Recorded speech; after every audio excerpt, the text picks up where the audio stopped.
What break?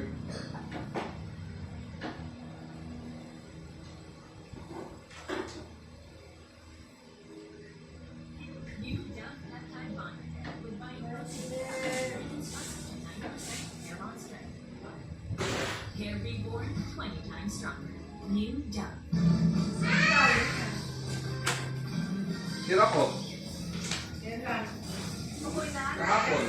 District ang suspect sa viral video ng isang motoristang nagpagas sa matumatas sa isang gasolinahan sa Quezon City noong 122. Sa CCTV tracking, nakuha ang plate number ng sasakyan at nalamang ginamit ito dati bilang transport network service na ito ang register ng SUV pero benta na umano niya ang sasakyan sa iba sa pamamagitan ng pasalo.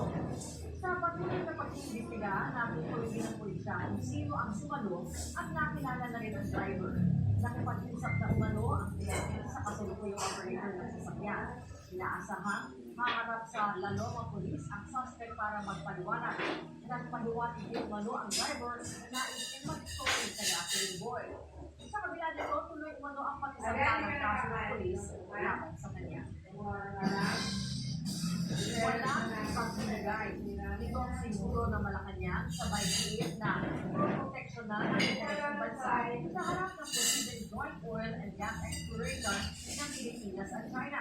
Ayon kay Presidential Communications Office Undersecretary Pierre Castro, patuloy na babantayan ng Pilipinas ang karapatan nito sa West Philippine Sea. Nauna nito, nagkaroon ng sulutong na pulo ang Pilipinas at China sa 24th Foreign Consultations at 11th meeting of the Bilateral Consultation Mechanism on the South China Sea noong March 27, 2023 at Washington, China. Sa isang pahayag, sinabi nila ng Department of Foreign Affairs na nakakabawala ng pahayag kaugnay sa posibleng oil and gas cooperation ng dalawang bansa. Lagi tayong bigyan sinisir sa mga probinsya kung meron man at lagi tayong mag-ingat para sa interes ng bayan at para sa interes ng bawat walang mga interes, walang mga interes.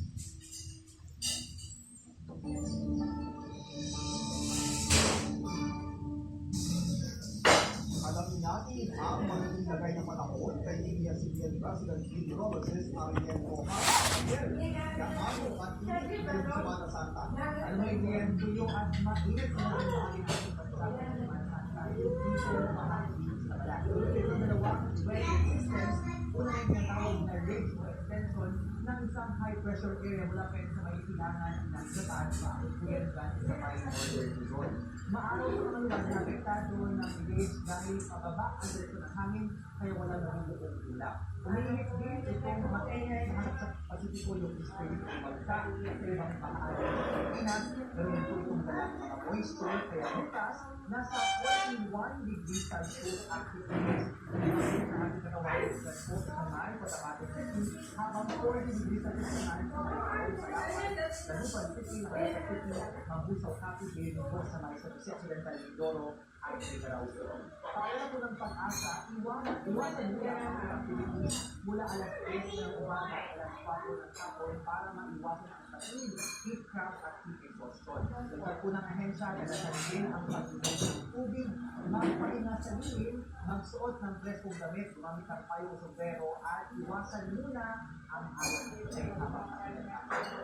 Sa info forecast ng The Weather Company para bukas, March 31, Martes Santo, maaraw at mainit sa malaking bahagi ng Mindanao ng hapon, pero may mga pagkakong umaga hanggang tanghali sa May, Dianan Island, Surigao del Norte at maging sa May Basilan. Posible rin yung mga pagkaulan na nagdamag po ng mga pagkakit na halo at gabi sa ilang bahagi pa ng Caraga, ng Central Mindanao at maging ng Northern Mindanao. Sa Visayas, maaraw din maghapon sa maraming lugar pero may mga darating ng mga pagkaulan mula po yan tanghali dahil sa Leyte provinces, Bohol, Cebu at maging sa ilang bahagi ng Negros Oriental. Napapan tayo sa Palawan, tuloy ang buong araw at maghapon sa halos sa Luzon, ang araw maghapon sa maraming lugar pero may mga bisita sa upan at dagli ang mga pagulat sa ilang support ng may Cordillera at Ilocos City. Ito naman po sa atin sa Metro Manila, wala rin aasahan ulan pilit ang araw maghapon at bakit sa weather company ito umabot ng 32 degrees Celsius yung damang init po na ating katawan. Yan ay banda. At yun ang update sa lagay ng panahon. Ako po si Ariel Rojas. Ingat sa pamilya.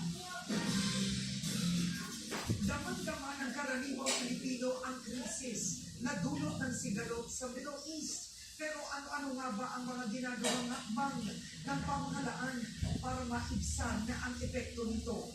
Nagpapatrol, Shorties Managan. Mahigit isang buwan na ang sigalot sa gitnang silangan. At habang tumatagal, mas lalong nadagama ng mga Pilipino ang epekto nito. Sa Hulog Duhat Market sa Malabon, Tagenho kumaagay ang mga titinda at mga mamimili. Malaki kasi ang epekto ng presyo ng langis sa pagbiyahe ng mga pagkain at ibang bilihin. Napakahirap po ng bentahan ng panahon ngayon, lalo na nung nagkaroon ng crisis sa Middle East, right? As in, wala. As in, paluwal kami. Okay lang, kung sa nanlimo ko, okay na lang. Bibigat. Kung pwede nga lang, hindi na kayo magbibigat, ulam na lang. Wala talaga eh. Nagbalakas na ng hakbang ang Department of Agriculture para maibsan ito, kabilang dyan ang subsidiya sa farm input at suporta sa pagbiyahe ng mga gulay.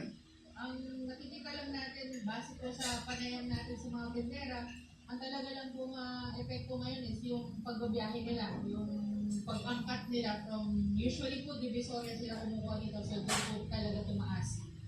Naglaan naman ang dole ng 1.2 billion pesos bilang standby fund para sa mga manggagawang posibleng mawala ng trabaho dahil sa krisis. 1 billion pesos dito ay ilalagay sa tupad na Cash for Work program, habang 200 million pesos naman sa dole Integrated Livelihood Program na gagamitin bilang tulong sa mga apektado manggagawa. Nilinaw ng dole na hindi lang pagwawalis ang ginagawa sa tupad.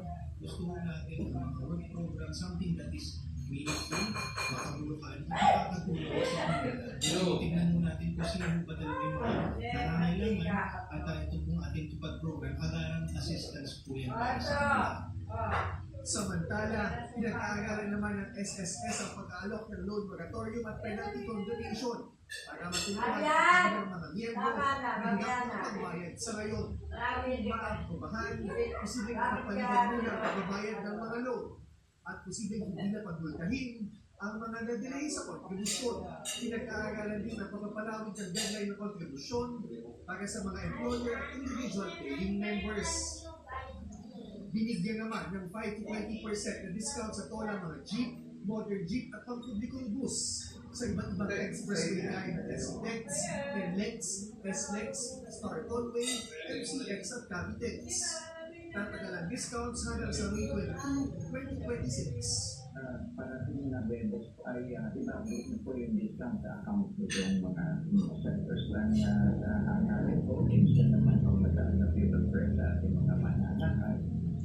Nauna nang namahagi ang pamahalaan ng cash aid sa mga manggagawa sa transportasyon, pati na sa mga magsasaka at mangingisda. Pinagkaagalan na din ang pamamahagi ito sa mga minimum wage earner. Pilipinas ang unang bansa na nagdeklara ng National Energy Emergency. Kasunod ng digmaan sa gitnang silangan. Yan naman po ay nagpapatunay na ang pamahalaan ito ay hindi po nagbabagal sa kanilang pagkilos. Ibig sabihin po, itong energy emergency na inihiyang ng Pangulo ay para po maibsan, para po mapigil na magkaroon ng krisis dito sa ating bansa. Nag-utos na ang palasyo na bumuo ng crisis committee para gampanan ang sapat na supply ng pagkain at lahos sa bansa.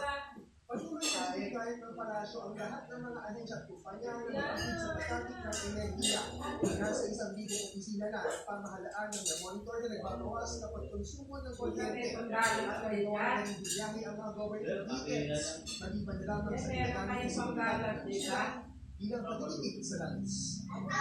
Sa Pilipinas na magiging epektibo ang pagtapos sa excise tax sa langis na bahagyang makakapagbababa ng presyo nito. Service PBS News. Nagsama ang mga Katoliko sa iba't ibang simbahan sa Maynila. Ngayong Lunes Santo, karamihan sa kanila maagang nagbisita ang iglesia at live mula sa simbahan ng San Agustin. Nagpapaturong Jessie Cruzan. Jessie, ano ang obserbasyon mo sa mga naikot mong simbahan sa Maynila? Marami bang dumadating ngayon?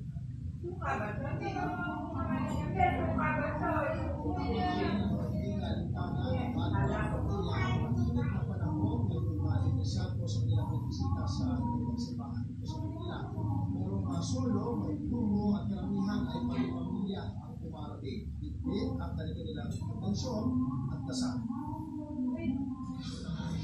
Lunes Santo pa lang pero nagsimula na ang mag-asawang JC at Aileen na Bulacan na magbisita iglesia. Bahagi ito ng kanilang panata tuwing Semana Santa. Ngayong taon, simbahan ng Quiapo ang una nilang destinasyon. Very important for the family din sa amin.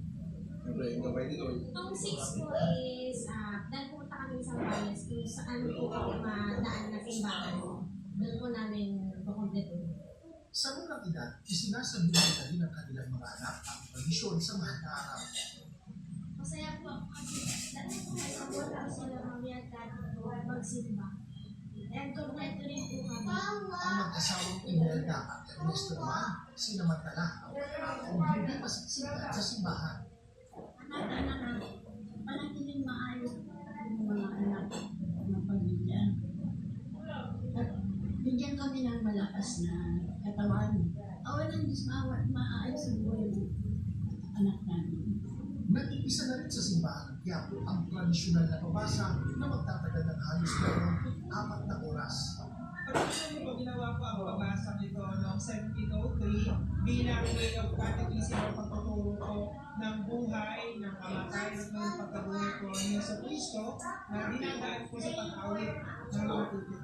Bukod sa mga Katoliko, bahagi na rin ang tradisyon ng mga miyembro ng Iglesia Filipina Independiente pabasa.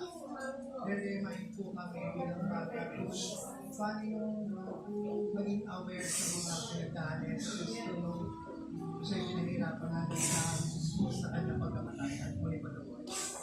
Sa San Agustin Church naman sa Intramuros, abala na rin ang mga kamarero o ang pamilya ng tagapangalaga ng mga imahe ng santo sa pagkaya ng kanilang mga karosa para kay Perla na higit 1 dekada na sa Dekong Panata para katumbas ang mga iprobiya sa pamilya. I'm done.